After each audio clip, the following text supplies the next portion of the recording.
Buenas noches, bienvenidos a Día D. El caso del Pozo del Horror en Tacna podría dar un giro francamente espeluznante. Ustedes recordarán, en el Pozo del Horror encontraron los restos de Judith Machaca y de Noemí, una adolescente de 14 años. Y estaba la confesión de su verdugo, el policía Santiago Paco Mamani, que se atribuía autoría, pero que además en unos videos que colgaba en redes sociales denunciaba a unos colegas de la comisaría de Tacna de formar parte de una red dedicada a la extorsión y a la trata de mujeres. Muy bien, la exhortación que esta noche hace la madre de Paco Mamani, que también está presa, como les dije, es francamente de terror. Paco Mamani en sus videos se mostraba sumamente locuaz, recordarán ustedes, ¿no es cierto? Desde la clandestinidad señalaba que John Choque Valdés y otros 7 suboficiales estarían involucrados en los casos de las desapariciones y asesinatos de estas mujeres. Sin embargo, una vez capturado, él ha decidido guardar estratégico silencio, pretendiendo convencer al fiscal de que actuó solo. Incluso quiere convencerlo de que su mujer, a quien se le encontró el celular de Judith Machaca, y su madre y sus padres, que también están presos, porque en el terreno de su propiedad se encontró el pozo, no tienen nada que ver. Entonces, la policía está trabajando en triangular las comunicaciones de Paco Mamani, ¿no? Vía su teléfono celular, porque están convencidos de que claramente él no actuó solo. Y Diana Paz, su esposa, está presa preventivamente porque está acusada o está siendo investigada por ser presunta cómplice primaria en el secuestro y asesinato de Judith Machaca. Y esta noche usted va a escuchar los descargos que hace porque llamó a Angélica Villegas desde el penal queriendo que se escuche su versión. Pero lo que levantó todas las alarmas de Día D, de todo el equipo, es la confesión que hace la madre de Santiago Paco Mamani, como le dije, que también ha llamado esta semana a Angélica Villegas desde el penal. ¿Qué es lo que le dice públicamente a su hijo? Que diga la verdad por esas niñas, que son unas guaguas, que todavía no se sabe nada de ellas. Atroz, atroz. O sea, ¿hay más víctimas? Angélica Villegas.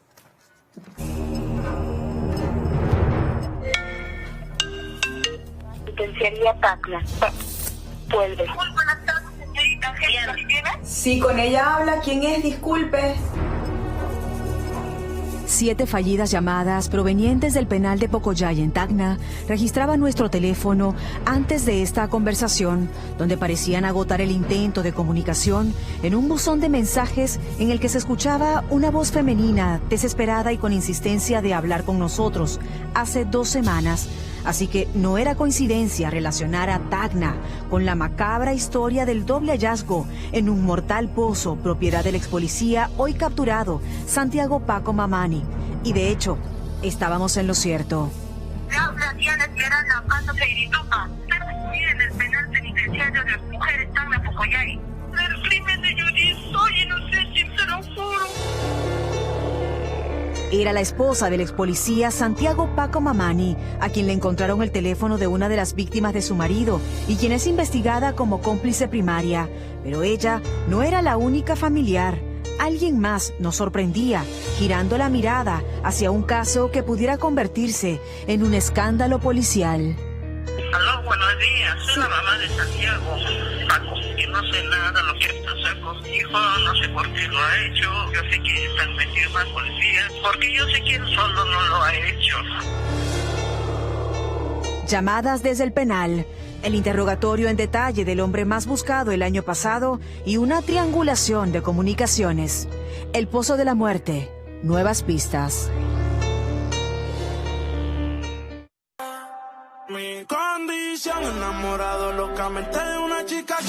Bolivia, comienzos del 2021, días después de un doble hallazgo en la Yarada de Tacna.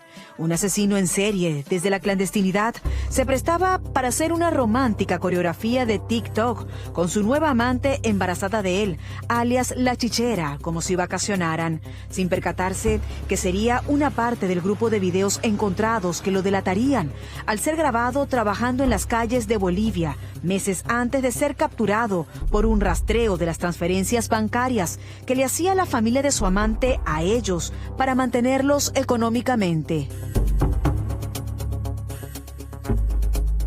Con la captura de Santiago Paco Mamani en noviembre del año pasado, se creyó que el caso estaba resuelto, pero generaba muchas preguntas que coincidiera con el hecho de que abogados de los policías que Paco había mencionado en su video como cómplices en redes de explotación sexual, ahora señalaban que los efectivos habían sido excluidos del proceso. Y esto era a la par de un silencio que Santiago Paco guardó por un mes en prisión, dilatando los tiempos en hablar, con absurdas excusas, pero tarde o temprano confesaría una parte de la historia. Una de las alternativas era que Paco, como estaba internado en el hospital COVID dentro del penal, aislado de la población penal, para que no sufra ningún tipo de atentado, era para tomarle esa declaración. Pero después pedimos una habitación más amplia, con un baño netamente dentro de la habitación, porque Paco tomaba mucha agua, ¿no? Y a cada rato pedía permiso al baño. El INPE accedió a nuestro pedido y nos dio la habitación donde el personal del INPE descansa. Él ya estaba con su guión para declarar, ¿no? Exonera a su esposa, exonera a sus padres, exonera a cualquier persona, y él dice yo y nada más que yo. Para esta defensa técnica, todo lo que ha dicho es falso. Que el ex policía Mamani excluyera desde un inicio a su esposa Diana Apaza, investigada como cómplice en uno de los crímenes, llevaría a que la fiscalía dudara aún más de ella, ampliándole por 9 meses más la prisión. Y así, esta mujer se comunicó con nosotros el domingo pasado por primera vez, jurando inocencia, ya que la policía inicialmente había rastreado el teléfono de la víctima Judith Machaca cuando ésta aún estaba desaparecida, encontrándolo en poder de Diana, quien alegaba que desconocía ese detalle y que había sido un regalo de su esposo Paco, señalando que el dispositivo lo había recibido reseteado y que nunca sospechó nada. Cuando recibiste el teléfono estaba totalmente roto. ¿Eso no te hizo pensar que la procedencia del dispositivo era desconocida? No, él me lo regala en la madrugada.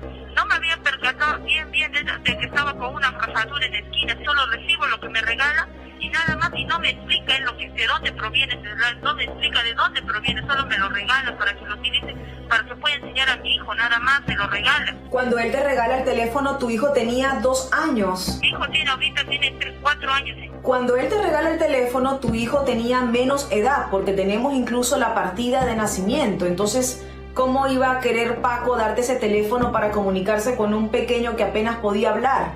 No, señorita, mi hijo actualmente ahorita tiene 4 años. Cuando estoy con ese problema, que mi hijo tenía 3 años.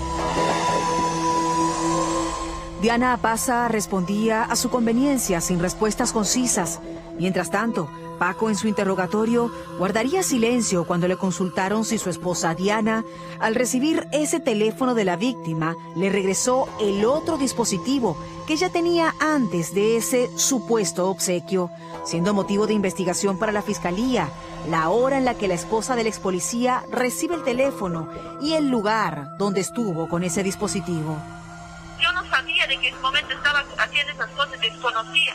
Diana, el problema es que tú me dices una cosa, pero la tecnología demuestra otra. De acuerdo a la geolocalización, cuando ya tú señalas tener el teléfono, tú no estabas en tu casa como lo has indicado, sino que el teléfono te ubica en el lugar donde fue asesinada Judith Machaca. No, señorita, yo no estaba en ese lugar, señorita, yo estaba en mi casa.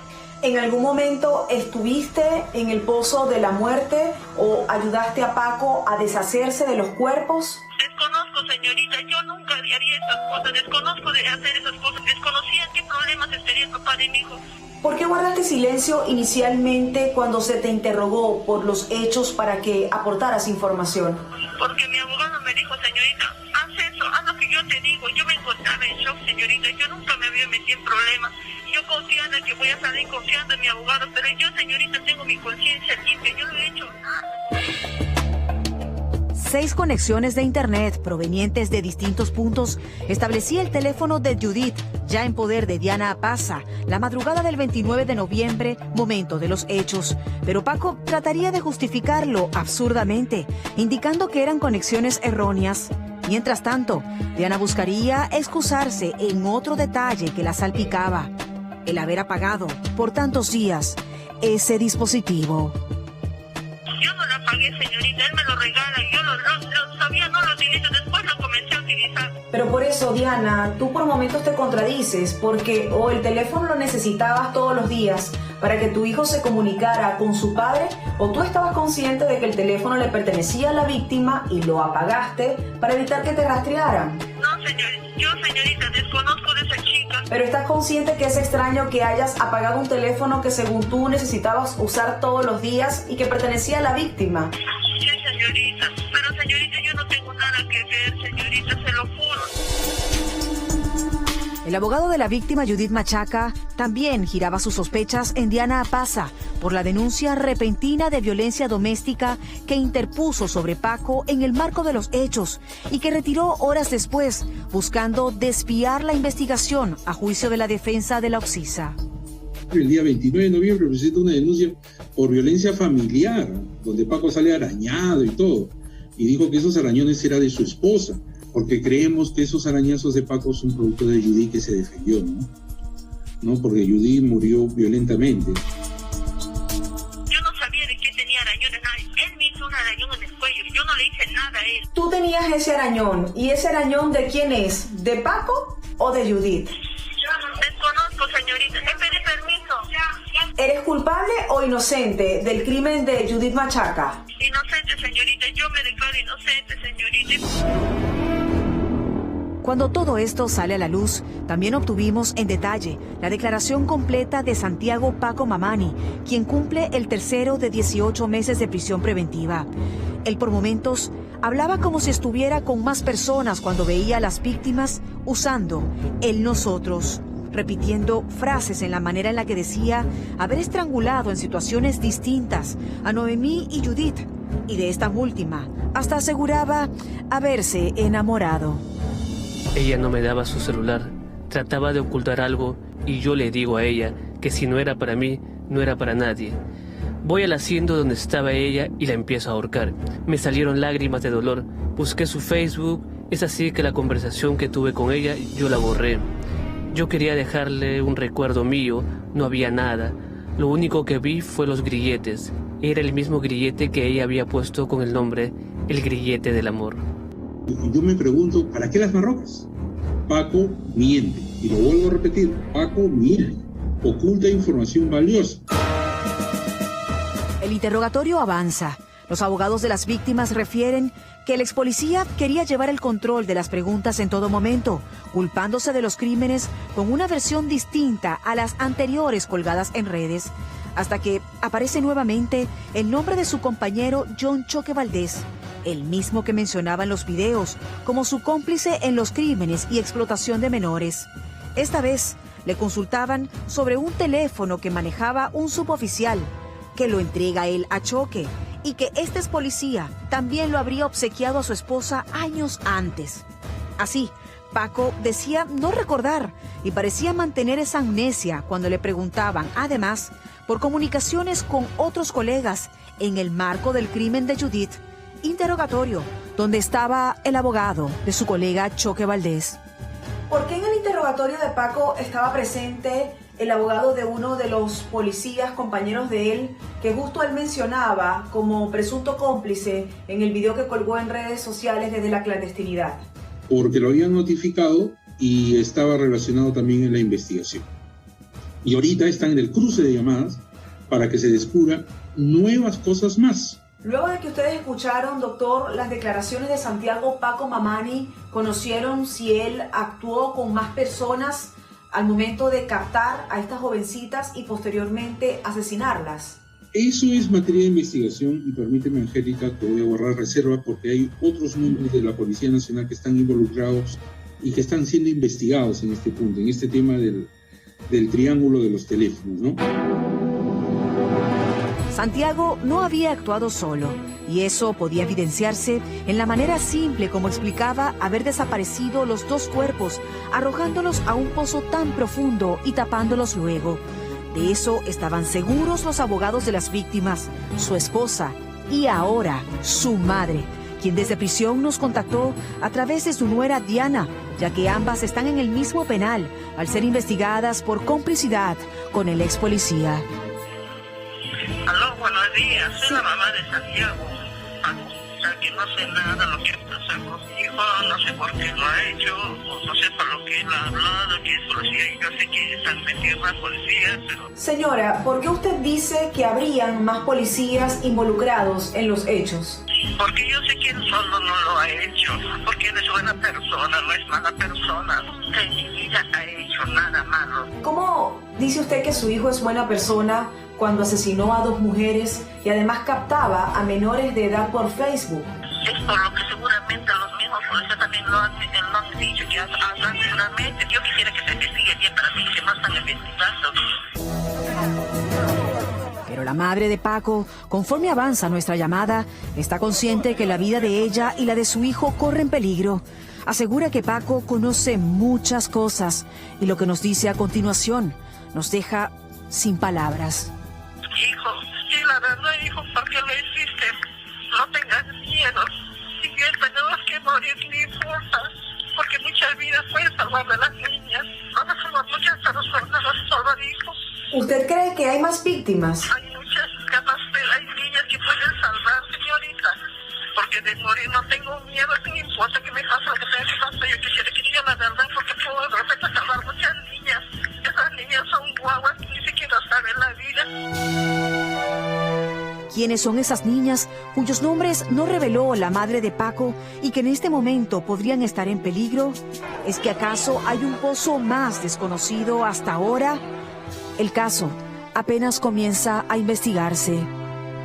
De mi corazón, y mi hijo me lo quitan, a mí me lo han matado.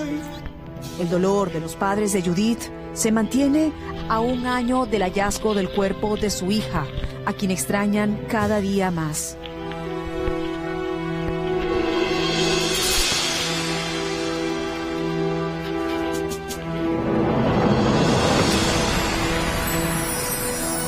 Paco Mamani ha denunciado a otros policías con nombre y apellido que siguen, han sido trasladados a otras dependencias, pero siguen en funciones, lo que nos llama poderosamente la atención, porque la acusación es gravísima. Y lo que hemos escuchado esta noche, que estas 2 mujeres, Judith y Noemi, no serían las únicas víctimas de esta presunta organización criminal conformada, presuntamente, porque no vamos a hacer afirmaciones hasta que no termine, por policías que debieron defenderlas, Entonces, Inspectoría de la Policía deberían actuar en consecuencia. Eres sospechoso, hay una denuncia, se han encontrado cuerpos, los separo hasta que sepa qué grado de responsabilidad hay, porque son sospechosos. Vamos a estar atentos. Y usted tiene que estar atento, porque, a ver, ¿qué pasa si a usted lo apuntan, literalmente, en la cabeza? Te apuntan, dame lo que tienes, el celular, la billetera, la joya. ¿Te enfrentas o te allanas? La razón te dice, me allano en one y entrego todo. ¿Qué pasa si te enfrentas, terminas baleado, como terminó a Sandro Monteblanco en Miraflores esta semana? Espantoso, pero tienen que escuchar el testimonio de Sandro Monteblanco porque es francamente escalofriante la forma en que él en segundos decide que va a luchar por su vida, pero que se va a enfrentar a estos delincuentes que lo iban a matar y él lo sabía. Un testimonio de verdad de un sobreviviente de esta banda que es francamente sanguinaria, los malditos del Rolex. Con eso más adelante, en minutos, pero vamos ahora con el drama que viven las mujeres, las niñas, porque en este caso son niñas, las niñas en el Perú, que es el del día a día, pero sobre todo el drama de las niñas que viven en estos lugares alejados, donde están a merced de sus agresores, como estas 2 niñas de 11 y 13 años, abusadas sexualmente por un vecino de 63 años, y su mamá, que se estrella contra la desidia, que raya contra con la negligencia de las autoridades judiciales, porque para la gente al interior del país, la justicia está a horas de distancia. Les falta dinero para acceder a la justicia. Y a esta madre le dieron la espalda inicialmente, y entonces este sujeto está libre y está no habido. A ver, esta historia es descorazonadora, pero sobre todo indignante. Esta madre tenía que salir a trabajar y dejaba a su hija de 13 años sola. Su vecino, el enfermero José Arista Frey, aprovechó esta situación de indefensión y le ofreció a la niña y a su prima de 11, oye, me limpian a la casa y te doy una propina. Y fue en esas circunstancias que terminó abusando sexualmente de ellas. Por supuesto que lo denunció la madre. Y ella nos dice esta noche, fue la policía y ni siquiera lo intervinieron. Tuvo que insistir, treja, corajuda, hasta que finalmente el Ministerio Público decide denunciar a Arista Frey por violación y tocamientos indebidos. Pero los casos ahí, durmiendo el sueño de los justos. Escúchenlo bien, después de un año de haber ocurrido esto, programan la cámara Gesell para la niña de 13 años, la niña que ha sido violada y está el certificado de médico legista.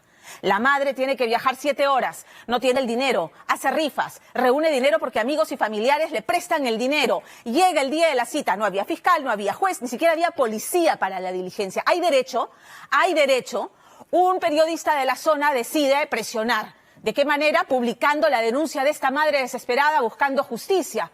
Y entonces ahí sí se reactiva. Interviene el Ministerio de la Mujer y interviene de un modo insólito. No se lo voy a contar yo. Usted tiene que ver la recomendación del Ministerio de la Mujer a esta madre que aún sigue buscando justicia, porque el responsable o presunto responsable, no ha habido. Libre y no ha habido. Lorena Ormeño con la nota. Bien, llegamos hasta la vivienda del señor José Charles Arista. ¿Dónde está? ¿Ha viajado? ¿No se encuentra? No se encuentra. Desde hace una semana, José Charles Arista Frey, de 63 años, no da la cara. Ni en su casa, ni en su puesto en el único hospital del distrito de Palcasuís, Cosacín, que orgulloso ha ocupado durante décadas. El señor ahorita está en vacaciones, es lo único que le podría mencionar. Pero su repentina desaparición no obedecería a unas reparadoras vacaciones, sino a una apresurada huida tras el escándalo que se desató al revelarse que habría abusado sexualmente de 2 niñas, una de 11 años y la otra de 12. Un presunto violador camuflado tras un uniforme de enfermero. Yo me puse a derecho en su momento oportuno. Y estoy esperando que la justicia haga su trabajo, ¿no? Con objetividad. ¿Usted abusó de las niñas? No, para nada. La mamá de una de ellas dice haberlo encontrado a usted con una de las niñas. Definitivamente no es cierto eso. O sea, todos mienten, las 2 niñas mienten. Pero no solo habrían sido víctimas del abuso, sino también de las autoridades. En esa fecha no iba a ser posible que se iba a realizar la entrevista de cámara Gesell, madre, porque no había perito en psicología en Oxapam. Y también la doctora, la fiscal encargada del caso, también habría renunciado. Pero no he recibido ni una llamada de Defensoría de la Mujer, nada. Esta noche en Día de Justicia Lejana y Ajena.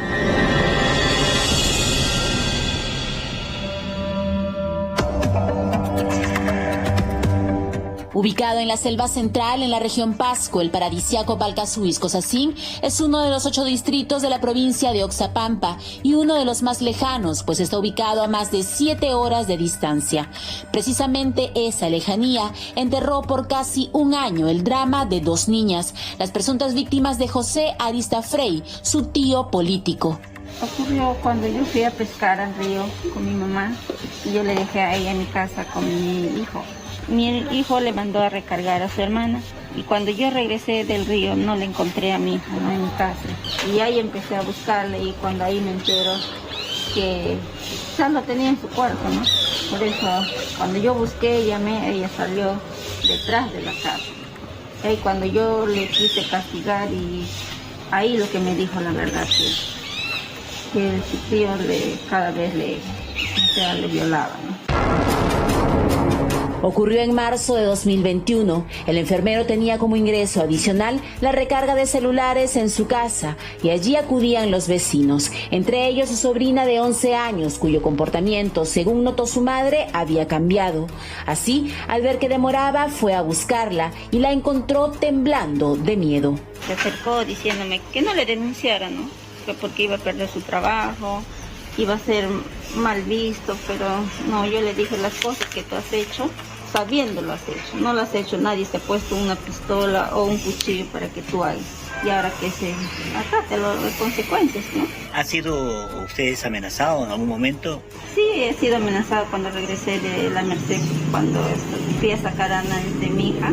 Vino un joven pidiendo alojamiento y yo le dije acá no es hospedaje, ¿no? Para que se quede. Y en eso escuché que parece que rastreó un gatillo, una pistola, no sé, pero de ahí se fue. Según su declaración, Arista le ofreció dinero por su silencio. Ella respondió que la dignidad de su hija no está a la venta y fue a colocar la denuncia. Tristemente se encontró, dice, con la indiferencia. La policía en los primeros momentos que yo acudí no me hicieron caso. Tenía que ir a la Defensoría de la Mujer, recién ahí llamar a unas personas que he conocido y recién hicieron caso. Si no, no me querían aceptar la denuncia. Este es el examen médico que confirmó la violación sexual y aunque habría salido en pocas horas, el presunto agresor no fue detenido. Así madre e hija volvieron a casa, donde la niña reveló que no sería la única víctima.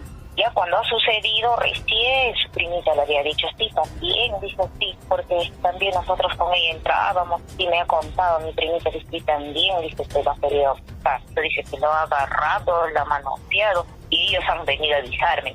Yo recién en eso yo pongo la denuncia, si no tampoco yo no hubiera sabido, ¿no? Ya me dijo la verdad, solamente tocamientos. Es la voz de la madre de la segunda víctima, una niña de 12 años, prima de la primera. Y es que por compartir el internet, ambas recibían juntas sus clases virtuales. Así las encontró un día su tío, que ofreció enseñarles a ahorrar. Le decía el señor, dice, ven a hacer unos trabajos y así te vas a ganar tu propina, ¿no? Y hacían limpieza de su casa, tenía animalitos también, lo bañaban, tenía justamente una tortuguita, le daban de comer, eso era su trabajito. Y ya pues escondidos les daba su propina, pero como digo yo con mi hija, o quizás lo diría, no le enseña a su mamá la propina que yo te doy. Y entonces venía solamente mi hijita, me dijo, te he encontrado, mami. Venía así con cositas. Los primeros días no habría pasado nada, hasta que el enfermero habría comenzado a abusar de una de ellas, mientras la otra habría logrado resistirse. Amenazadas, ambas callaron, hasta que todo se supo. Arista Frey desapareció por unos meses, pero luego volvió campante a su puesto en el hospital. Que él no debería estar, ¿no?, trabajando, porque es un mal elemento para la institución. No sé por qué acá el director lo acepta, ¿no? A pesar que él ha cometido es un grave delito que él ha cometido. Y mientras, pese a las denuncias, él volvía a atender a toda clase de pacientes, las víctimas iniciaban un viacrucis por justicia, pues la Fiscalía y el Poder Judicial están en Oxapampa a 7 horas, el médico legista en La Merced a 3 horas y la sede del Centro de Emergencia Mujer a 5 horas en Villarrica. El hospital como si nada, ya por eso ya yo hablando con mi hijita, a lo mejor ya no, cambiamos de domicilio, ya no quiero, porque hay veces para que haga su tratamiento psicológico y no lo ve, lo estamos frustrando y mejor hay que cambiar de domicilio. ¿Ustedes se han tenido que mudar para no verlo? Sí, pues eso ha sido así. No encuentro justicia hasta ahorita. He ido varias oportunidades a Puerto Bermúdez a saber sobre el caso, ¿no? Yo como mamá estoy interesada. Nunca me dieron la respuesta. Sí, ya le vamos a notificar, le vamos a llamar, pero hasta el mes pasado, en noviembre, que recién me citaron para ir a Cámara Gesell. Sí. 8 meses después de las denuncias, en noviembre de 2021 programaron la Cámara Gesell de la primera víctima para el 2 de febrero de 2022. Pero llegó el día y tras viajar 7 horas no se realizó. Mi patrocinada vive en Palcazo y tuvo que hacer una actividad, una apoyada para reunir los fondos y poder viajar a la ciudad de Oxapampa. Pero cuando ella llega y hace el esfuerzo de estar ahí con la menor, resulta que no llega el fiscal, que fue quien solicitó la prueba anticipada. No llega el juez, quien es el que citó a mi patrocinada. No llega ninguna de las partes y solamente quedan en total abandono prácticamente. Me sorprende que después de un año no se haya formalizado la investigación, no se haya solicitado la prisión preventiva, porque estamos hablando de más de una víctima. Enterada de las trabas, la abogada Lizeth Garrido asumió gratuitamente ambos casos y al no realizarse la cámara Gesell se hizo una denuncia pública. El resultado, en días atendieron a la segunda víctima y llamaron del Ministerio de la Mujer a la mamá de la primera. Tenemos conocimiento de que la licenciada en psicología habría renunciado y también la doctora, la fiscal encargada del caso, lo que tenemos en referencia es de que también habría renunciado. Yo he viajado a Oxapampa, yo he estado puntual y he hecho el esfuerzo de estar con mi hija ahí, pero no he recibido ni una llamada de Defensoría de la Mujer, nada. Y nosotros no teníamos conocimiento tampoco que iba a renunciar perito psicólogo. Yo me fui, no había psicólogo, no había juez, no había nadie. Pero cuando mi prima se fue, ahí sí había psicólogo, ahí sí había juez, ahí sí había todo. Qué raro. Claro, yo soy un abogado nuevo ahora aquí en el Centro de Emergencia Mujer. Lo que yo estoy revisando es si ya tiene un informe psicológico para poderlo presentar. Ya, y que ya no se pueda revictimizar, entonces ya no tendría razón de pasar una entrevista a cámara Gesell. Eso es lo que voy a hacer, madre. Lo que yo sí le digo, madrecita, que no es necesario cancelar un abogado. El abogado que te representa soy yo y el fiscal. Y nosotros tenemos que impulsar de oficio el procedimiento. ¿Cómo es posible que un abogado que pertenezca al Centro de Emergencia Mujer y que deba proteger los derechos de un niño, niña y adolescente pueda decir semejante declaración, debido a que todos sabemos en el sistema de justicia que la cámara Gesell se implementó precisamente para evitar revictimizar, para que exista una declaración única que se graba en audio y se graba en video. El juez de primera instancia, de segunda instancia, debe de llegar a la Corte Suprema el audio y pueda tener el video de la niña, del niño y adolescente declarando sobre los hechos de violencia y los puedan ver una y otra vez, lo que evita revictimizar. Quisimos comunicarnos con el fiscal del caso, pero no contestó. Y nuestro corresponsal buscó a Arista, pero no estaba. Así lo llamamos insistentemente hasta que atendió. Yo me puse a derecho en su momento oportuno. Y estoy esperando que la justicia haga su trabajo, ¿no? Con objetividad. ¿Usted ha abusado de las niñas? No, para nada. ¿Y por qué mentirían ellas? No sé, espero que la justicia haga su trabajo, ¿no? Estoy esperando eso yo. ¿Y por qué dicen eso entonces? ¿Cómo se explica usted? Bueno, me estoy interrogando y ahora estoy contestando la llamada. Lo que voy a cortar. Pero es que va a salir un reportaje, es importante que usted se defienda, si es que tiene que defenderse, ¿no? Sí, voy a defenderme, estoy sabiendo como tiene que ser, ¿no? Claro, es importante. Sí. Pero por eso mismo le pregunto, si no es cierto, ¿por qué dirían algo así? Es muy fuerte. Sí, estoy viendo. Tendré algún motivo seguramente que yo no podría decir ahora. 2 niñas, 2 menores de edad, someterse a todo este estrés solamente por dañarlo, ¿de qué manera? ¿Qué ganan ellas? No sabría decirle. Muchas gracias, hasta luego. José Charles Arista Frey colgó tranquilo, acaso confiado en la lentitud de la justicia, listo para volver al hospital donde ven todo como un tema privado. El señor ahorita está en vacaciones, es lo único que le podría mencionar. Más allá de eso, no tenemos información, que tiene que estar regresando a trabajo el 1 de marzo. ¿Él ha estado haciendo su trabajo normal durante todo el año? Lastimosamente, más allá de lo que te digo de que está de vacaciones, no te puedo dar información de su labor, porque ya son temas ya personales. Justicia que tarda no es justicia. ¿Hasta cuándo las víctimas deberán luchar contra un sistema que a veces es tan cruel como su propio agresor? Que cumplan su trabajo como son, ¿no? De la fiscalía o el juez. Lo único que pido es justicia. Ya es tiempo, ya es un año, pero no encuentro la justicia hasta ahora.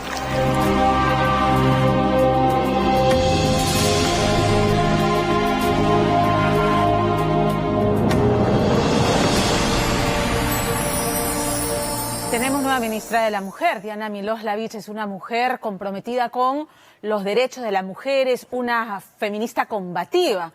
Esperemos que en este caso particular sea menos condescendiente que con sus colegas ministros maltratadores de mujeres también.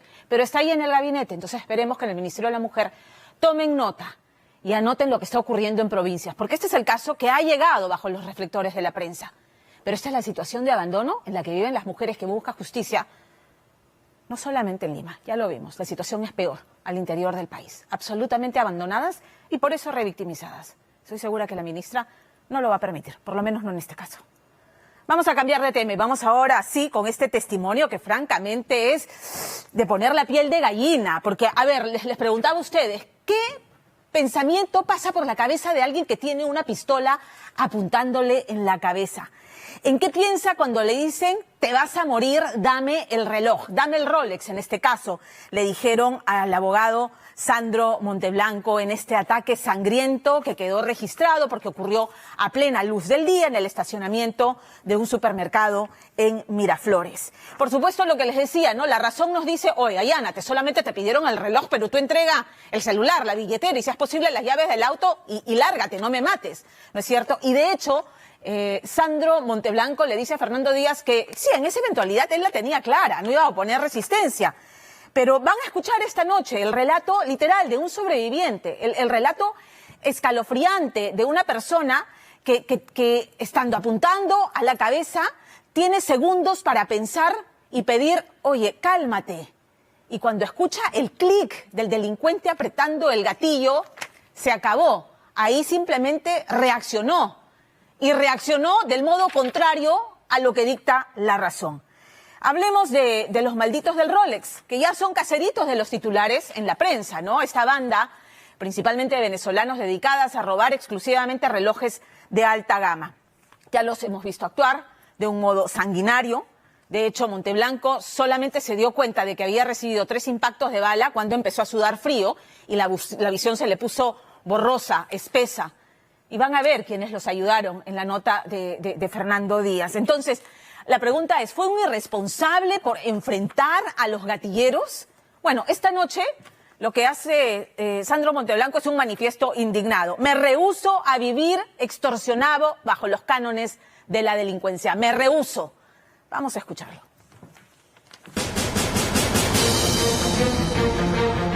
Era un fin de semana común y corriente para mí. Fui a hacer mis compras. Iba a venir a la playa, entonces quería traer unos víveres. Le puse mi reloj porque es un reloj de diario para mí. Siento que ha habido un relaje, un marcado, como lo llaman. Y en ese instante se aparece el delincuente. Te vas a morir, te vas a morir. Y me puso la pistola al pecho. Dame el Rolex.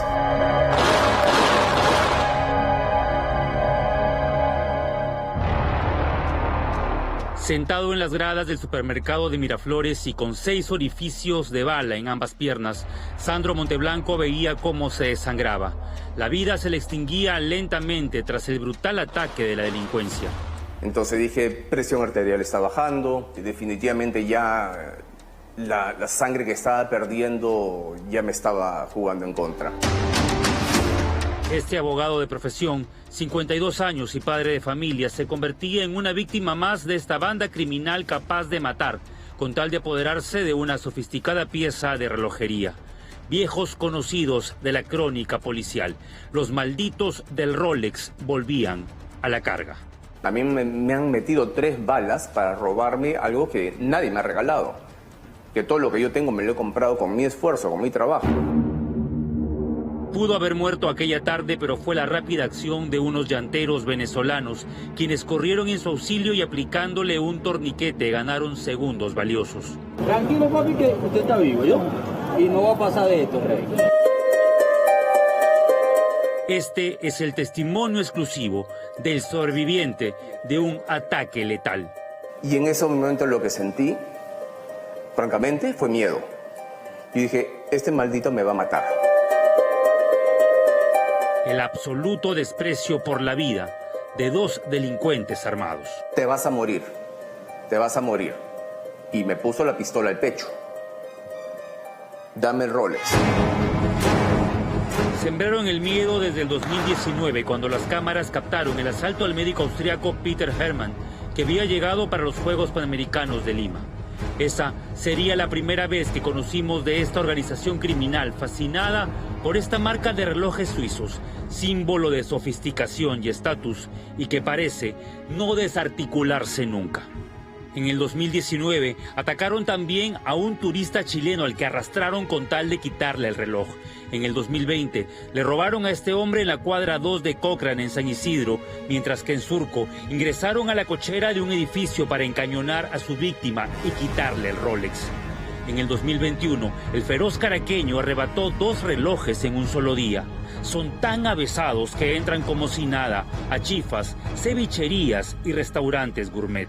Se reorganizan. ¿Por qué? Porque depende siempre del tipo de robo. En este caso son robos de alto valor. Robar un Rolex, ¿no?, de alto valor que supere los 10.000, 15.000 o 20.000 dólares, estamos hablando que equivale al robo de 5 casas y son de estratos socioeconómicos A y B. Entonces, robar 5 casas, ¿qué prefieres? Te unes a esa banda y si calificas entre ellos, ¿no?, entre los delincuentes, como un delincuente avesado de alta peligrosidad, pues se reorganizan esas bandas. Entre sus víctimas hay turistas, diplomáticos, abogados, empresarios y hasta hermanos de expresidentes. Han pretendido crear algunos espacios geográficos en nuestra capital, mayormente en los conos, como lo han hecho en su país.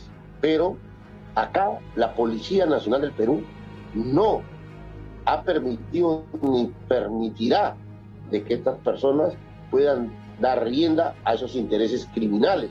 Nosotros constantemente venimos capturando. Eran las 4:30 de la tarde. El conocido supermercado en la esquina de República de Panamá y Benavides recibía a decenas de clientes, entre ellos a Sandro Monteblanco. Desde que pasó esto, 50.000 escenarios han corrido por mi mente. Yo soy cauteloso. Siempre estoy mirando por el espejo retrovisor si me están siguiendo. Siempre estoy atento si alguien está a mi costado, está parándose muy cerca, está mirando lo que estoy haciendo. Siempre. Ya es mi formación. Pero en este caso en particular no vi ni percibí presencia alguna. El abogado demoró cerca de 45 minutos haciendo las compras. Iba vestido de short y polo, pero llevaba consigo una cadena de oro y su infaltable reloj Rolex. Cuando salió del supermercado, escuchó un sonido que lo pondría en alerta. Una persona que estaba en las inmediaciones del estacionamiento, parado a la misma distancia que estamos tú y yo, 2 metros, que avisó, silbó, que yo estaba pasando y que el asistente de Wong estaba acompañándome con el coche. Aquel silbido sería la señal que el resto de la banda estaba esperando para comenzar la acción. No, yo estaba con la maletera metiendo las bolsas. Y ahí fue que se apareció este desgraciado y me dijo, te vas a morir. La cámara de videovigilancia municipal capta la escena. La cámara, en cámara lenta, confirma que el abogado levantó las manos en señal de rendición. El delincuente lo estaba apuntando con una pistola. Yo levanté las manos y se visualiza eso en el video.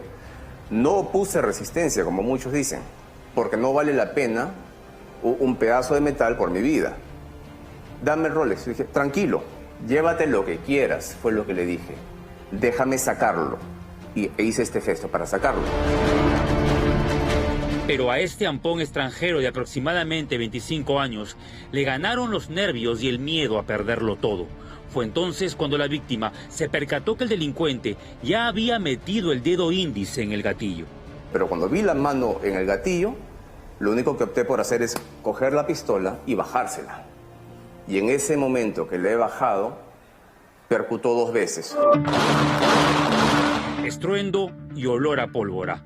2 tiros que pudieron haberlo matado. 4 orificios de entrada y salida en la pierna derecha. Una en la ingle y la segunda en la pantorrilla. La adrenalina estaba que fluía, entonces no sentí dolor. Solamente dije, me pregunté en ese instante, ¿me ha disparado? ¿Me ha disparado? No creo, porque no siento dolor.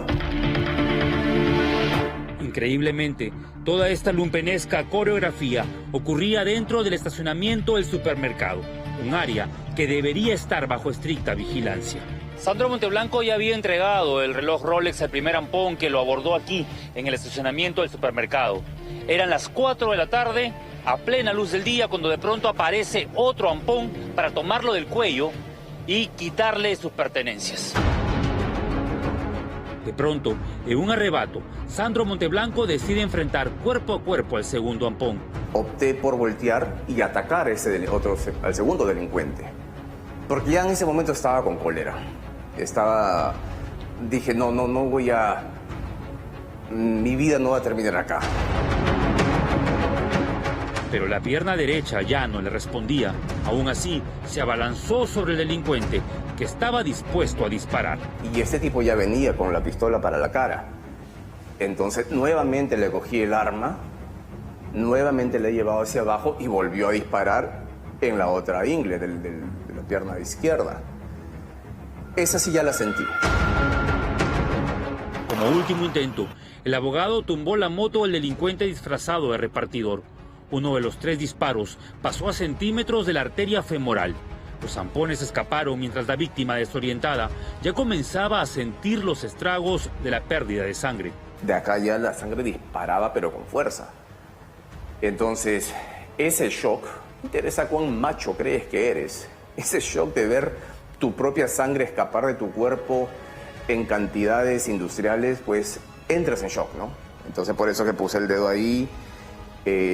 Cuando hice esto, el orificio de salida empezó a sangrar también, y ahí recién noté la otra que también estaba sangrando. Si notas, mi pie todavía sigue hinchado, ¿no? Entonces dije, esto no está bien.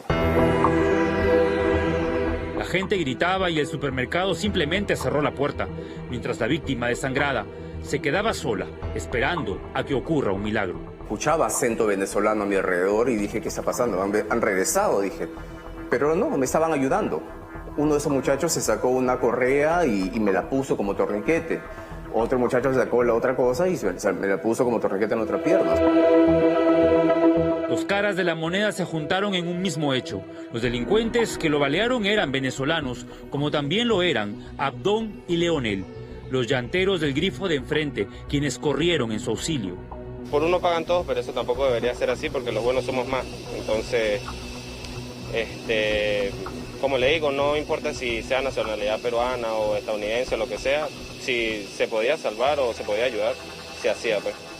Cuando vemos las compras del señor, pura muñeca y tiene una familia, yo tengo una familia, o sea, tú como padre de familia dices, sabes lo que es criarse sin un padre, ¿me entiendes? Entonces no, fue algo bastante, aunque nos tocó, pues es un ser humano, pues. No importa de qué nacionalidad sea, es un ser humano y todos somos una raza. Para ese instante, la central de monitoreo del Serenazgo de Miraflores ya había recibido la alerta. Estas fotos resumen la fiereza de los malditos del Rolex. Yo no sé si he mantenido un estado de ecuanimidad, no me voy a hacer un falso héroe aquí. Yo me morí de miedo, es la realidad. Me dispararon, me iban a matar y a pesar que recibí 3 balazos, igual pensé que me iba a morir, ¿no? Igual pensaba en mi familia en ese momento. Pero nada, o sea, estoy bien, ¿no?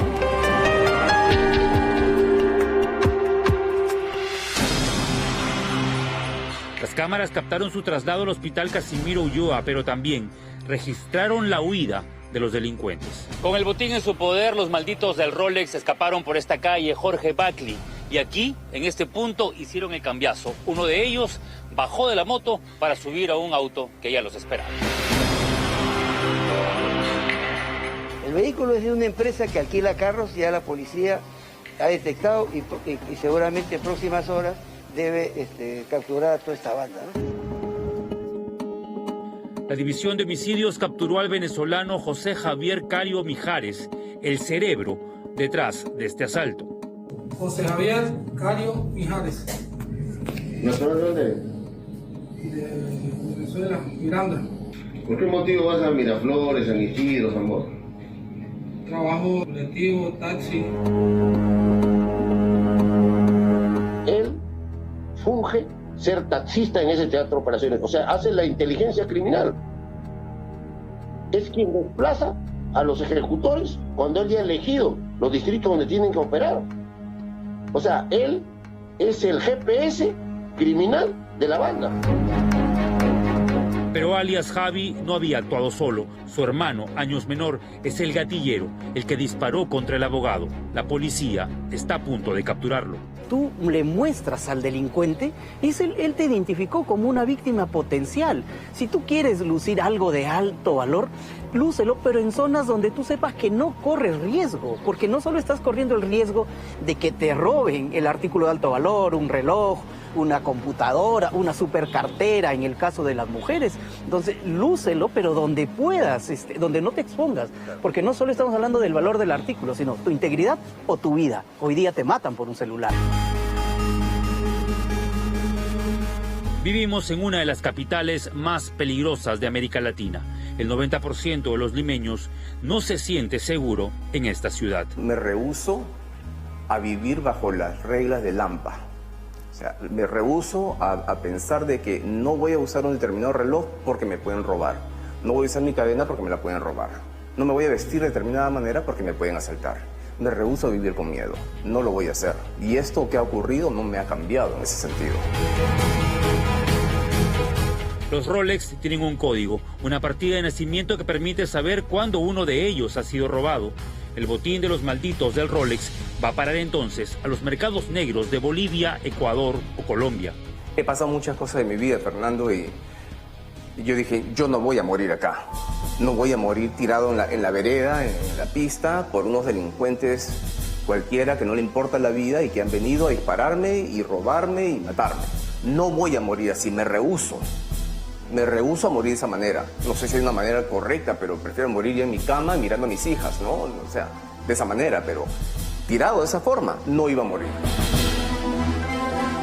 Se aferró a lo más amado con la misma fiereza de sus verdugos. Solo aquellos que han sobrevivido a un ataque similar, tan violento y despiadado, arriban a una conclusión que el resto no imagina. No hay joya más preciada que la vida misma, aunque lucirla en una vitrina pública como las calles de Lima implica a veces esconderla por miedo a morir.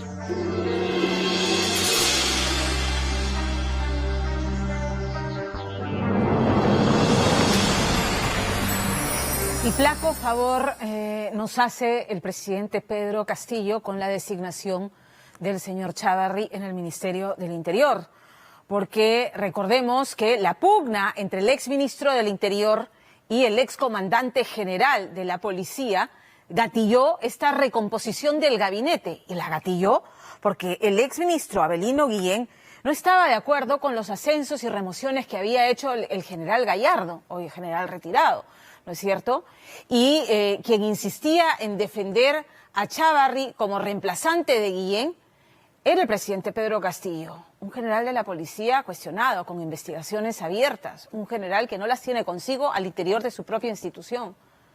Entonces, incluso la ex premier Mirta Vázquez defendió a Guillén y su postura, pero prevaleció la de mantener a quien es hoy ministro del Interior.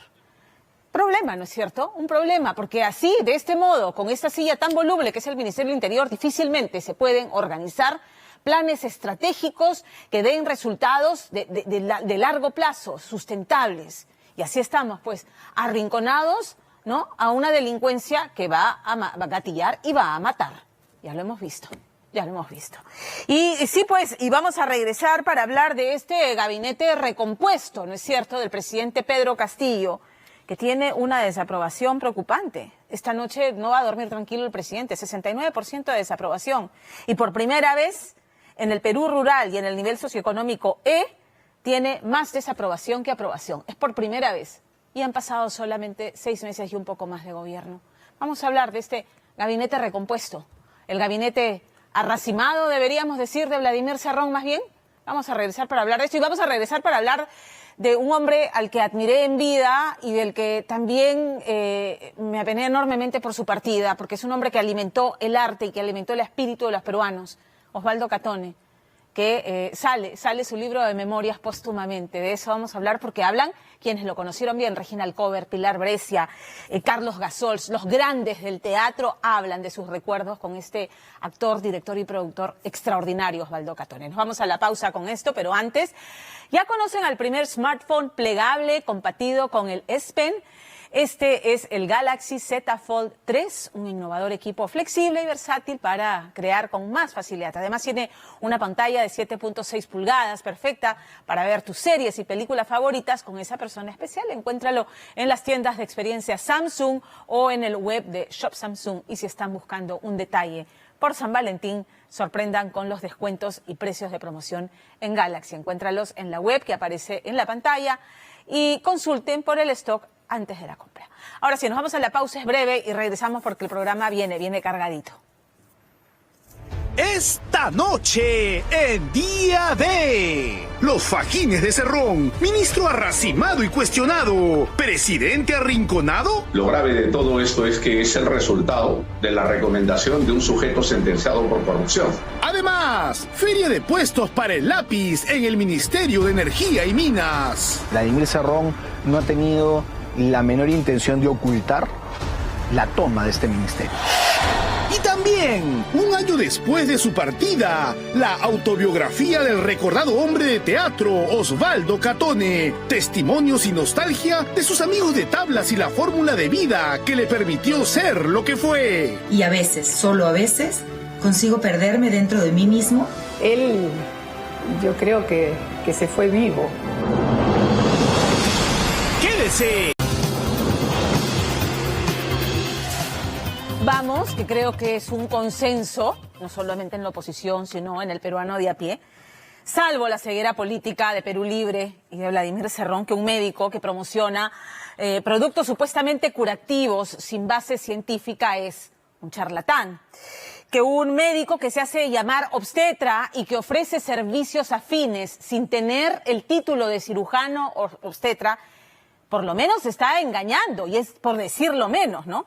El amigo del que ni de portero íbamos a ver en Palacio de Gobierno. Y claramente su nombramiento no pasó por una evaluación del perfil profesional y una evaluación de idoneidad, ¿no? Al diablo con la salud de los peruanos en plena pandemia, porque vamos a ver los resultados de su nombramiento. El equipo médico, a un perverso cálculo, al cuoteo que han hecho el presidente Pedro Castillo y Vladimir Cerrón para frenar cualquier posibilidad de que en el Congreso la oposición pueda conseguir los votos necesarios para promover una eventual vacancia, pero además hay que decir, en este punto en particular, que la vacancia tiene causales muy precisas que están en la Constitución, y la incompetencia para gobernar o la incapacidad para nombrar funcionarios que cumplan con la idoneidad profesional, ética y moral no son causales para vacar a un presidente de la República, ¿no?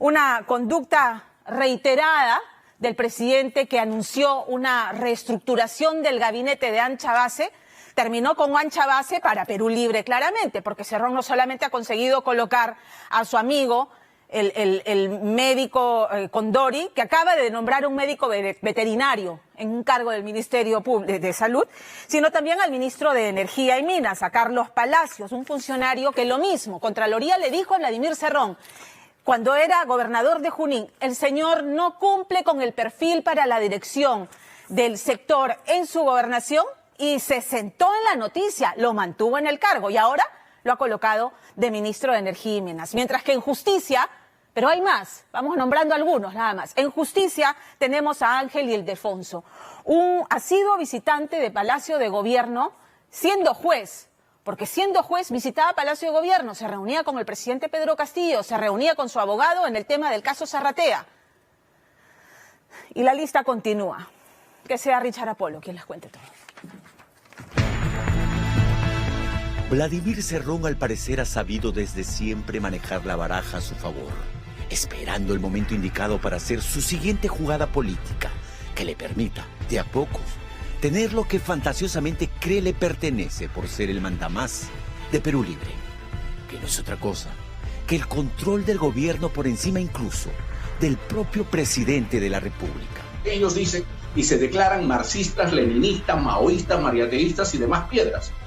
Y bajo ese contexto ideológico, ellos saben perfectamente que todo es ilusión salvo el poder. De manera que no importa si hay que asaltar un ministerio para afectar el patrimonio del Estado, lo que interesa es el poder, y están en ese camino.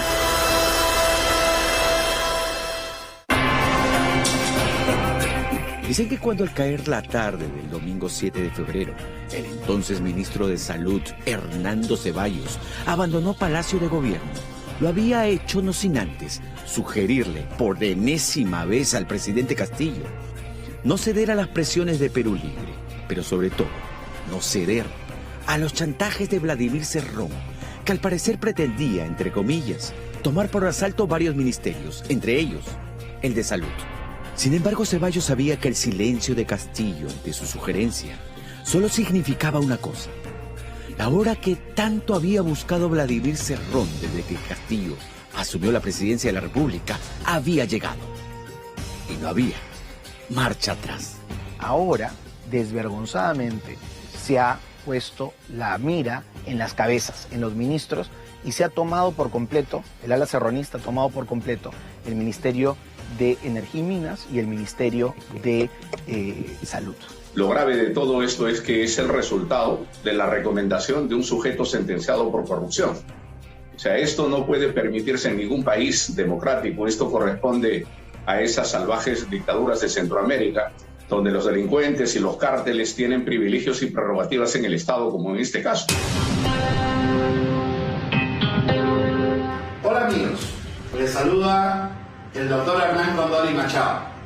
Para anunciar, ahora acá en el consultorio estamos realizando diagnóstico de cáncer de cuello uterino en 1 minuto. Además de ser acusado de charlatán por su disque agüita milagrosa, de ejercer al parecer indebidamente la profesión al irrogarse ser obstetra cuando no lo era, y también supuestamente en 1 minuto poder detectar cáncer uterino, Hernán Condori lleva sobre su espalda el antecedente de ser uno de los peores directores que ha tenido la red de salud de Chanchamayo en Junín. Cargo que cuentan le otorgó Vladimir Cerrón cuando este ocupó el cargo de gobernador regional de Junín como premio consuelo, ya que como fervoroso partidario y uno de los fundadores de Perú Libre, Hernán Condori, 1 año antes, había intentado sin éxito alcanzar la alcaldía de Perené. Aquella vez, si bien con sus votos, el pueblo le cerró la puerta a Condori, Cerrón se encargó de abrirle otra, la de director de la red de salud de Chanchamayo. Muy contento, doctor Vladimir, y todos nosotros del sector salud estamos muy contentos.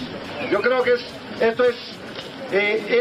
esta gestión, doctor, viene apoyando al sector salud tremendamente. Un requisito para incorporarse en las planillas del Estado bajo el régimen de Perú Libre es de que seas absolutamente mediocre, pero eso sí, completamente obsecuente a los intereses del Cerrón. Cuando uno revisa su hoja de vida, cuando uno revisa su trayectoria, su perfil profesional y sus competencias, no encontramos los requisitos para ocupar una cartera tan importante como es el Ministerio de Salud. El drama de tener al doctor Condori como ministro de Salud es que se acaba de poner no solamente a un charlatán, no solamente un profesional cuestionado, sino al peor gestor público en el sector salud de la región Junín y del Perú probablemente, a manejar la cartera más importante en una pandemia internacional como la que estamos viviendo.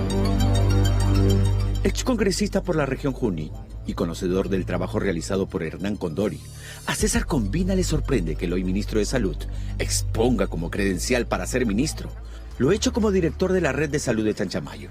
Cuando dice Combina, fue durante la gestión de Condori que los niveles de anemia y enfermedades tropicales en la zona se dispararon. Pero además, se generaron 2 elefantes blancos a nivel presupuestario. El Hospital de la Merced, que el día de hoy está cayéndose a pedazos y que no tiene ni siquiera una unidad de cuidados intensivos, y el Hospital de Pichanaki, obra que se empezó, pero hasta el día de hoy no se culmina. Es decir, más de 8 años gastando dinero del Estado y pidiendo presupuestos adicionales para mantener la corrupción. ¿Qué hacer si, pese a los cuestionamientos, el gobierno persiste en mantener en su cargo al ministro de Salud? Lo que estamos evaluando es convocar a otras entidades, otras instituciones del gremio, como la Federación Médica, SINANSOT, para realizar una marcha de los mandiles blancos de protesta, una concentración, un plantón de mandiles blancos como protesta. Y esta exigencia Es una exigencia técnica, no política. Pero ¿cómo fue posible que un tipo sin mayores credenciales, que incluso en el 2020, al ser nombrado como director regional de salud de Junín, solo permaneció 6 días en el cargo al ser destituido por falta de idoneidad, sea ahora ministro de salud? La respuesta es obvia. Al parecer, el único mérito de Condori es su estrecha y cercana relación partidaria y amical, no solo con Vladimir Cerrón, sino con personajes de Perú Libre cuestionados e investigados por corrupción, como Richard Rojas, o el hoy prófugo de la justicia, el temperamental Arturo Cárdenas, o simplemente Pinturita. No hay más ciego que el que no quiere ver, ni más sordo que el que no quiere escuchar. Creo que el principal problema es quién lo ha elegido, que no se ha tomado el tiempo adecuado para evaluar su hoja de vida y sus antecedentes. Y ahí radica el problema, con un pedido respirándole permanentemente en la nuca y temiendo que en algún momento el Congreso logre los votos para echar a andar la vacancia presidencial. Pedro Castillo habría terminado cediendo al chantaje político de Vladimir Cerrón, quien habría hecho pesar los votos duros del área cerronista de Perú Libre en el Congreso, que podrían marcar la diferencia en un pedido de vacancia. Pero a cambio, el precio era alto.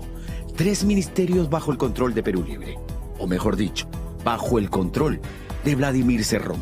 La repartija estaba en marcha. El señor Cerrón, en primer lugar, es un individuo que está desesperado por tener riqueza, sin importar de dónde provenga esa riqueza. Estos señores tienen 2 formas de medrar en el patrimonio estatal. Uno, de forma directa, haciéndose de licitaciones amañadas, haciendo de mecanismos vedados y corruptos para hacerse de dinero fácil.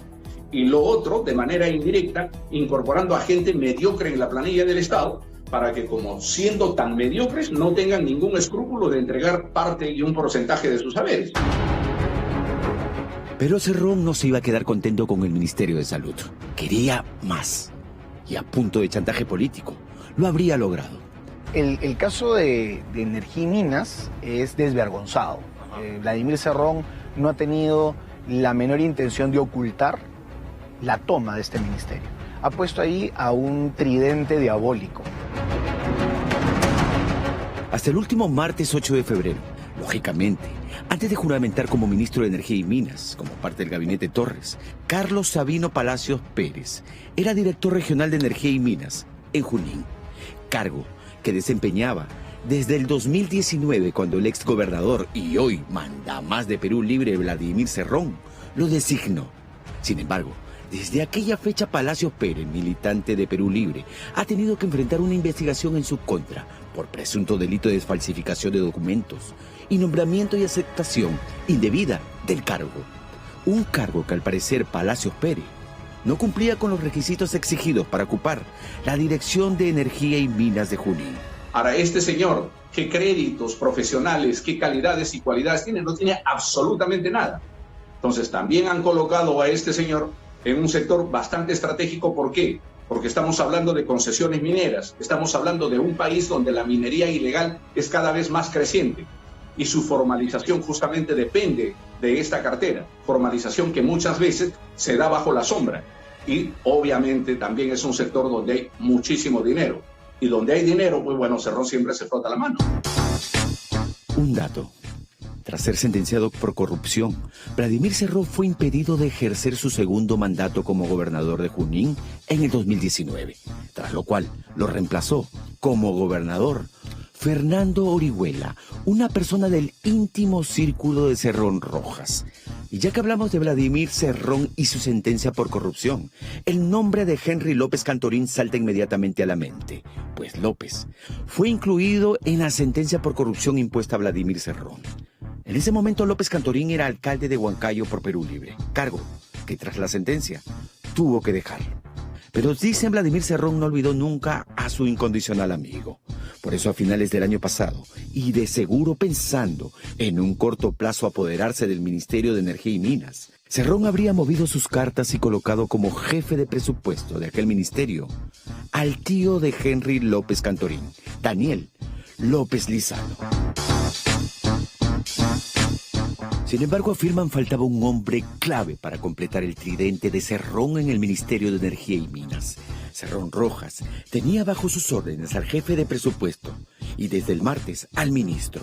Así que sin pérdida de tiempo, el amo y señor de Perú Libre habría dado su primera indicación a Palacios Pérez: designar en la Secretaría General del Ministerio de Energía y Minas a su hombre de confianza, su ex gerente general regional, durante el inicio del segundo mandato de Cerrón como gobernador de Junín, Guider Herrera Lavado.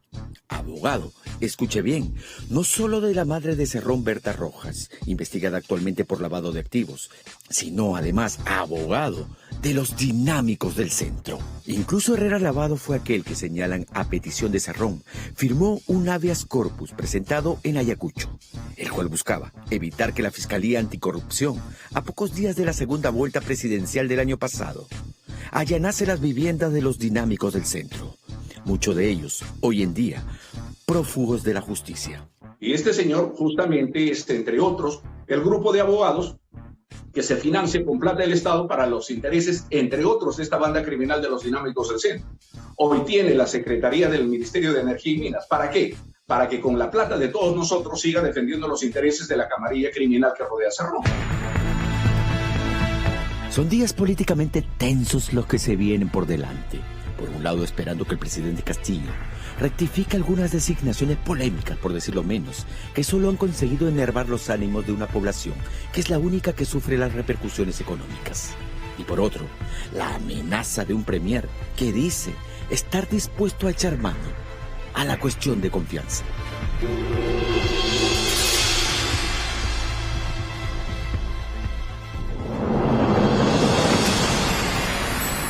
Seamos claros, ¿qué es lo que ocurre cuando se coloca en un ministerio a una persona que no cumple con el perfil profesional, con el perfil ético, con el perfil moral? Este ministro llega y empieza a hacer cambios de colocación también en funcionarios por debajo de él.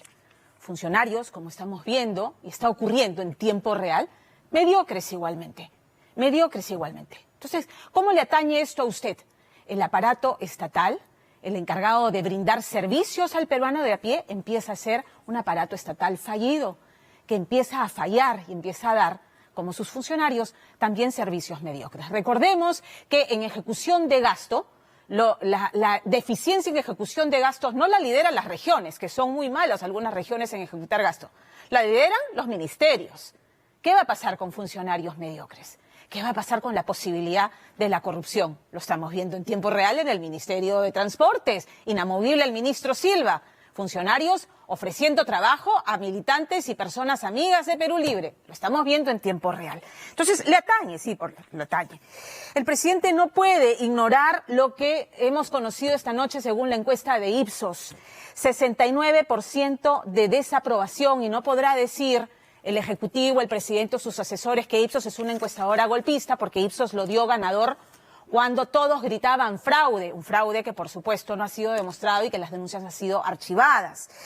Y por primera vez, como decía antes de la pausa, el presidente tiene desaprobación mayor que aprobación en la zona rural y en el nivel socioeconómico E, en la zona rural, donde tenía el bolsón de mayor apoyo. Ahí tiene ahora mayor desaprobación que aprobación. La incompetencia declarada y manifiesta para el cargo. ¿Es causal para vacancia? No lo es, no lo dice la Constitución. La incapacidad para nombrar funcionarios idóneos es causal de vacancia, no lo es. No es causal, no lo dice la Constitución. Entonces, vamos, que no se puede jugar la carta de la vacancia y gritar vacancia alegremente, porque no nos podemos saltar a la garrocha lo que dice la Constitución. Hay que mirar al otro lado. 70% de desaprobación en el Congreso. La presidenta del Congreso, 62% de desaprobación. 21% de desaprobación tiene la señora Mari Carmen Alba, menos que el propio presidente Castillo, que tiene 25% de desaprobación. ¿Qué nos dicen estas cifras? Que hay una clara crisis de representación y de legitimidad en toda la clase política. No solamente el Congreso, no solamente el presidente, los líderes políticos visibles están todos jalados, los decía la semana pasada. Entonces, nuevamente, esa facilidad con la que se habla de buscar salidas legales para vacar al presidente, para sacar al presidente, porque es insostenible, Todos los actores políticos en esta crisis deben reparar en su alta desaprobación. Y con esta otra pregunta que plantea Ipsos, 74% prefiere la opción que se vayan todos. O sea, no se van a calar el tema de que se va el presidente, se va la vicepresidenta y se queda el mismo Congreso. No, 74% les dicen váyanse todos. Entonces, reclamemos, creo yo, que cualquier salida a esta crisis permanente en la que estamos embarcados desde hace 6 meses sea en el marco de la Constitución, en las causales que establece la Constitución, que alegremente tampoco se puede modificar y cambiar por los apremios de la coyuntura, porque el día de mañana puede llegar un presidente con mayoría en el Congreso que tenga el apetito de atornillarse y que modifica la Constitución, porque va a tener los votos para reelegirse eternamente. Eso es lo que puede pasar. Tenemos que ser más serios y como ciudadanos tenemos que reclamar seriedad también de nuestra clase política y que hagan un acto de reflexión y de mea culpa que se resisten a hacer en el Ejecutivo y en el Congreso. Que se respeten nuestras libertades, que se respete la libertad de prensa. Una prensa crítica y fiscalizadora está en el núcleo de toda democracia y todos los políticos deben saberlo. Y todo político que se precie de democrático debe saberlo y debe defenderlo. ¿Estamos claros? La crisis de representación debiera obligar a este elenco estable de figuras políticas a entender que tienen que permitir la emergencia, o sea, el surgimiento de rostros que puedan asumir el liderazgo y recoger el claro descontento que hay. Con un presidente con esta desaprobación, ¿por qué es que no se moviliza la calle? ¿Por qué hay una crisis de representación? Porque nadie nos representa, porque estamos asqueados, porque estamos hartos. Usemos nuestra voz para reclamar y para hacer saber que necesitamos una clase política emergente, que nos represente con honestidad, con valores éticos y morales, que respeten nuestras libertades y sobre todo que respeten la Constitución. Ninguna salida fuera de la Constitución. Que nada apague tu voz. Nos vamos a la pausa. Perdón, ¿cómo me voy a ir a la pausa? Estaba intensa con este tema, pero ahora nos vamos a distender y vamos a ir con un tema que a mí me emociona especialmente. ¿Por qué? Porque yo creo que el amor por el teatro se me inculcó desde niña cuando me llevaban a ver a Regina Alcover y a Osvaldo Catone en el Teatro Marzano. Cuántas obras he visto de esta pareja estelar maravillosa, Coqueluche, Papito Piernas Largas, Aleluya, Aleluya, La novicia rebelde, en fin. Yo creo que ahí mis padres me instalaron la semilla del amor al teatro y crecí admirando a esta estrella fabulosa que era Osvaldo Catone y Regina Alcover. Y luego he seguido yendo al teatro. Y he visto a Osvaldo Catone actuar al lado de Pilar Brescia, del gran Carlos Gasol, en esta obra maravillosa, hace unos años apenas. Y luego la piel de gallina al ver a Osvaldo Catone fuera del Marzano, que era su templo de la actuación, de la producción de arte, y pararse en las tablas del Teatro La Plaza para protagonizar El Padre. Y el teatro de pie, aplaudiendo a este genio del arte, de la interpretación, de la producción, como les dije. Entonces, esta noche, lo que hace Percy Guzmán para presentar sus memorias póstumas, porque de eso se trata, es buscar y tocar los corazones, porque de eso se trata, de quienes conocieron bien a Osvaldo Catone. Regina Alcover, Pilar Brescia, Carlos Gasol, gente más joven como Marisol Aguirre, como Óscar López Arias, recuerdan desde el corazón las experiencias de haber trabajado y convivido con este grande. Percy Guzmán. La noche del cóctel de bienvenida conocí por primera vez a esta joven actriz que se convertiría no solo en mi hermana adoptiva, sino en una compañera de trabajo que de alguna manera cambiaría la historia del teatro peruano. Esa ha sido siempre para mí la diferencia, detectar en un actor si nace o se hace. Conmigo siempre estoy atento a eso y a veces, solo a veces, consigo perderme dentro de mí mismo y olvidarme de que estoy actuando. El trabajo del actor de teatro es el más efímero de todos. El espectador aplaude, los actores agradecen y cae el telón. Si el espectáculo cala hondo en la sensibilidad del público, este lo recuerda por un tiempo o por el resto de su vida. Pero cuando esos espectadores terminen su ciclo, el actor habrá desaparecido junto a ellos. Después de varios éxitos en el campo de la comedia, tenía ganas de hacer algunas piezas clásicas de Shakespeare. La que más me ha atraído siempre es Otelo, porque es la más clara, la más pasional, la menos literaria, la más comprensible y humana de todas las tragedias. Sin duda, una tragedia difícil de olvidar sucedió la calurosa mañana del 8 de febrero del año pasado, cuando la noticia confirmaba que el primer actor y director de teatro, Osvaldo Catone, había dejado de existir.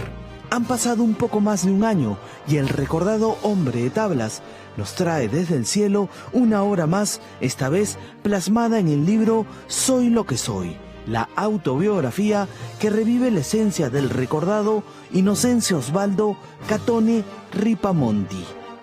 Hay que presentarlo cuando pase la pandemia. Yo quiero presentarlo también en el teatro, hacer una conferencia de prensa, porque creo que es un libro que va a ser muy interesante, porque hay una parte de mi vida que el público desconoce. El 9 de agosto de 2020 tuvimos el honor de ser el último medio de comunicación que lo entrevistó en su casa de Villa. Aquella fría mañana de cuarentena, a pesar de estar acompañado de sus queridas mascotas, Osvaldo nos confesaba que no veía las horas de regresar a su querido Teatro Marzano. Yo soy un actor que necesita el escenario y el público y el aplauso y el estímulo, la adrenalina que te produce la gente.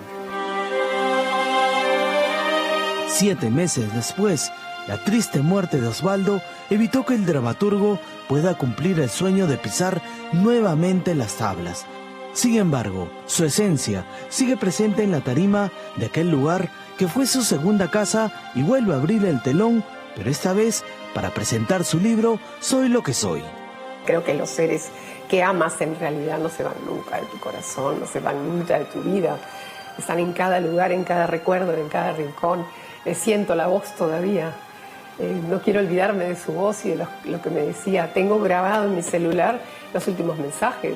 Lo admiraron como un gran actor, como un gran director, como un gran productor en el escenario, pero cuando lean esto escrito de su puño y letra, cuando sientan, yo lo he leído, me puse a llorar, desde su niñez, su juventud, su madurez, esos sentimientos tan extraordinarios de un hombre que no paró de luchar jamás, hasta el último instante. Él, yo creo que se fue vivo. Es una manera de irse muy especial y vive y sigue viviendo en el corazón de muchos. Regina Alcover no solo fue su mejor amiga, la madre de Gianmarco se convirtió en su musa inspiradora para las decenas de obras que hicieron juntos. Son más de 54 años de amistad pura y de la buena, donde el amor incondicional de Osvaldo por ella siempre estuvo presente. Regina, un cumpleaños más. Siempre me acuerdo de esa mañana helada en que nos conocimos en un parque donde se grabó el primer capítulo de Dulce Enamorada. Una vez que conocí a Osvaldo ya no quería bajar del escenario más, ¿no? Nos identificábamos como pareja en el teatro, pero nos enamoramos de seres, de como seres humanos, sí, pero no para pareja, éramos como hermanos, ¿no? Ella me conoció casada y siempre hizo bromas de que yo me había casado con otros menos con él. Mi amor. Quien lo recuerda como todo un galán es el entrañable actor Don Carlos Gasols, quien cuenta que tuvo la oportunidad de conocerlo hace más de medio siglo en Buenos Aires. Además, Don Carlos formó parte del elenco de la puesta Vivir es formidable, obra donde se afianzó la amistad entre ellos. Él decía justamente en un momento, cumplir años es inevitable, ser viejo es opcional, y agradecer todo lo que habló de mí, todo lo que dijo una función.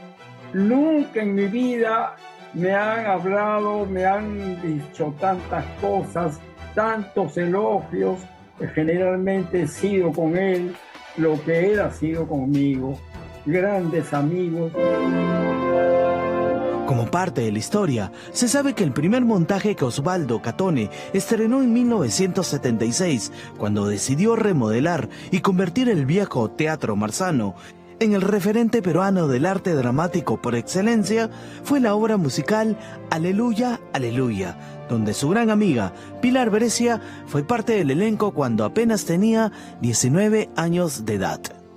Osvaldo siempre sentía hacia mí una actitud muy paternal, de mucho cariño, de respeto total.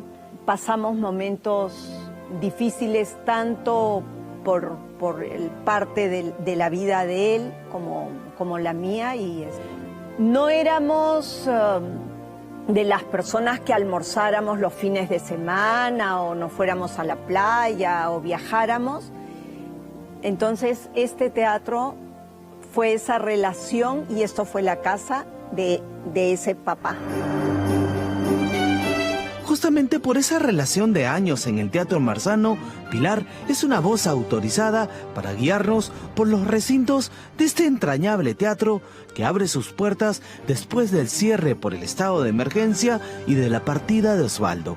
Por eso, al ingresar, la buena vibra del actor está presente en cada rincón del Marzano. Incluso aún se observa la marquesina con el afiche de la obra que nunca se estrenó por la pandemia, y donde Osvaldo tenía el rol protagónico en El Rey se muere. Este era un camerino muy apreciado porque tenía su ventanita, entonces la abrías y tenías un aire delicioso, y así se pasó la vida. Creo que lo más importante es hacer en la vida lo que te gusta y estar con la gente que quieres. La nostalgia también se siente cuando ingresamos al camerino personal de Osvaldo, un lugar que está tal y como lo dejó antes de la pandemia. Aquí nos encontramos con su entrañable amiga Marisol Aguirre.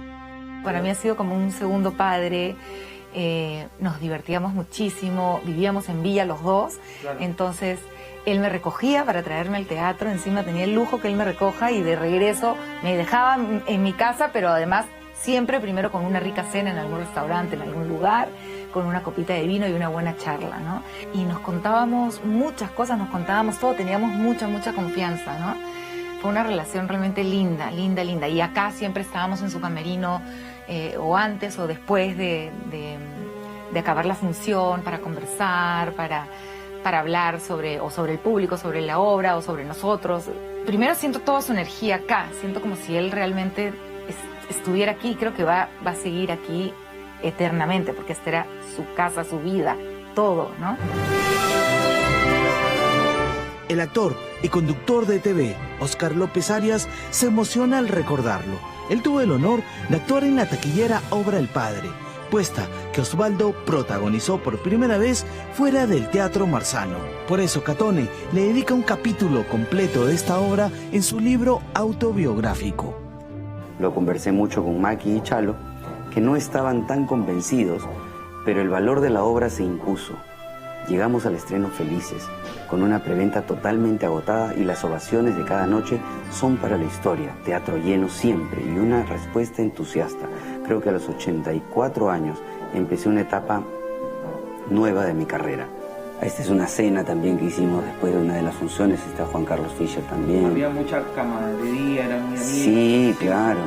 Las comidas favoritas de Osvaldo, entre las favoritas era el chifa, ¿no? O sea, era de todas maneras. La camaradería de Osvaldo también la gozó Bruno Odar, quien tuvo el honor de actuar en la última hora dirigida por él antes de la pandemia.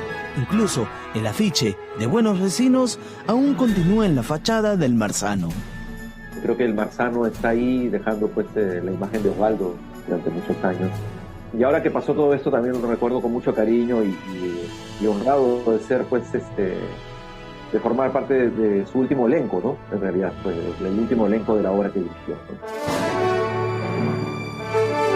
Osvaldo se ganó el cariño por ser como es, sin pelos en la lengua, directo y frontal al hablar. Así lo recuerda Sergio Galiani, quien desde muy joven tuvo la oportunidad de ser dirigido en varias obras y actuar con él. Con el tiempo se hicieron grandes amigos. Por eso Sergio siente que al leer este maravilloso libro, posiblemente te conviertas en una mejor persona. Es una persona que sirve de ejemplo no solamente para los actores, sino para todas las personas que quieran emprender sobre algo que apasiona, sobre algo que les gusta. Porque él era un empresario también, él era un productor también, él era un hombre de teatro, él era público también. Y creo que siempre fue, para mí por lo menos, siempre fue un ejemplo de vida. Este es el legado que deja Osvaldo Catone, el ser humano que decidió escribir una parte de su vida que pocos conocían. Osvaldo amó, vivió y disfrutó de la vida como él quiso. Un hombre bondadoso que después de su muerte nos regala su alma y corazón en este libro que describe al argentino más peruano. Bueno, pero no nos acordemos de los que se fueron, acordémonos de los que están acá, y tú estás acá y yo estoy acá. El hombre de las tablas que dejó la vida por el teatro en el inigualable e imponente Marzano.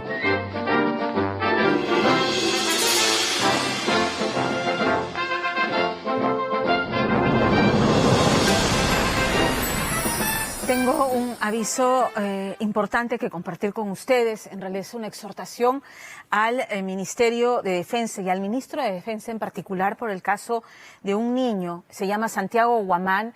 Él está en el Hospital Santa Rosa de Piura y tiene un diagnóstico de síndrome hemolítico crónico con falla renal aguda. Es un bebé. Es un bebé y necesita ser trasladado de urgencia desde Piura a Lima. La congresista Rosángela Barbarán se comunicó con el ministro de Defensa solicitándole ambulancia aérea para trasladar a esta criatura a un hospital aquí a Lima, un hospital de referencia. Esto ocurrió a las 6 de la tarde y, sin embargo, lo que nos dicen desde la oficina de la congresista Barbarán es que, aun cuando el ministro de Defensa se comprometió en hacer la gestión, pues aún, y son, ¿qué horas de la noche, si me ayudan? 11:30 de la noche y no hay respuesta todavía, de ahí la desesperación de la congresista por hacer público este pedido, que yo nuevamente hago de eco de ello al Ministerio de Defensa y al Ministro de Defensa, que tenga bien hacer las gestiones, la vida de una criatura. Él se llama Santiago Guamán, depende de ello, él necesita ser trasladado, su madre está desesperada. Santiago Aarón Guamán Vicente, diagnóstico falla renal. Así que hemos cumplido con hacer eco de la preocupación y del pedido de la congresista. Muy bien, nosotros hacemos ahora una pausa y regresamos para hablar de el drama de la búsqueda de esta turista belga desaparecida en el Valle del Colca. El embajador, el cónsul se ha unido a los equipos de búsqueda, los padres están aquí, no se sabe absolutamente nada de ella todavía. Regresamos. Tengo mensaje de nuestro auspiciador. El Perú es uno de los países con mayor índice de radiación solar, causa principal del cáncer de piel. Por eso, para que desaparezca, deben aparecer los consejos de Oncosalud. Mantente en la sombra de 11 de la mañana a 3 de la tarde, usa bloqueador cada 2 horas y protégete con el 40% de descuento en Oncosalud Plus y Pro. Afíliate hoy en veranosincancer.pe y empieza a protegerse. Recuerda, prevenir es estar protegidos. Oncosalud, tu lucha, mi lucha. Y mañana, ¿qué tiene mi amiga Andrea? Vamos a ver. Mañana en Andrea. Se enteraron por accidente de que ambos compartían la novia. Bienvenido, Heiner. A una cuadra y vive mi enamorada, me dice. Lucía, me dice. Pero si es mi enamorada, me dice. Ahora duda ser el padre de sus 2 hijos porque la novia siempre lo engañó con su mejor amigo. Tengo dudas por el motivo de que con mi mejor amigo me sacó la vuelta. Vamos a conocer a Emerson.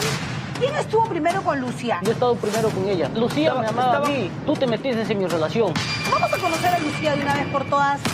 Él te gana en todo. No me puedes olvidar. Yo jamás te he amado. Pero ellos han venido a defender su amor. ¿Estás dispuesta a casarte conmigo? Sí, mi amor. Y eso nadie lo cambiará. Tú vas a volver conmigo cualquier día. Siempre has dicho que me amabas. Todo. Entonces sientes por Lucía. Siento que todavía la quiero. Y ahora les voy a decir quién es el papá. Lo que dice esta prueba de ADN. Andrea, nuevas historias. Mañana a las 8:45 de la noche en ATV. Bueno, el drama de la búsqueda de esta turista belga, Natasha de Combruch, continúa. Sus padres han llegado aquí para seguir todos los esfuerzos que se están haciendo en Arequipa, específicamente en la zona de Colca, para ubicar a la turista que hace 15 días que está desaparecida. De hecho, el embajador de Bélgica no solamente se ha unido a la búsqueda, sino que también se ha trasladado a la zona y está pernoctando ahí en la zona del Colca. ¿Qué es lo que sabemos a esta hora de la noche? 15 días de desaparecida, y la dueña del hostal ha narrado más o menos las últimas horas con vida, o las últimas personas que han tenido contacto con ella cuando fue vista con vida. Se han hecho pruebas de luminol en la habitación del hostal y se ha descartado un posible asesinato. Por lo menos nada habría ocurrido allí en las instalaciones del hostal. Por otro lado, se ha conocido que hoy domingo, como les decía, el embajador de Bélgica en el Perú, Mark von Brenken, iba a viajar, de hecho ya está allá en el distrito de Cabanoconde, en Arequipa, para coordinar las labores de búsqueda en el Valle del Colca. La Policía Nacional ha informado que el diplomático se trasladará a la provincia de Cayoma y que el lunes a primera hora estaría en Cabanoconde para iniciar los trabajos de búsqueda que él mismo ha dicho va a supervisar. También se sabe que luego de 2 semanas de búsqueda la policía no ha encontrado ningún indicio alguno de Natasha, pese a que se han recorrido el 90% de los diferentes caminos de la margen izquierda del Valle del Colca entre Cabanoconde y el oasis de Sangaye, donde dijo dirigirse la muchacha antes de salir de su alojamiento. Bueno, continúa un equipo de 30 policías de la Unidad de Salvamento de Alta Montaña y de la Sección de Homicidios de la Policía Nacional desplazados, ¿no?, en la zona para continuar con la búsqueda. Es dramático. Muy bien. Nos vamos con esto a la última pausa del programa.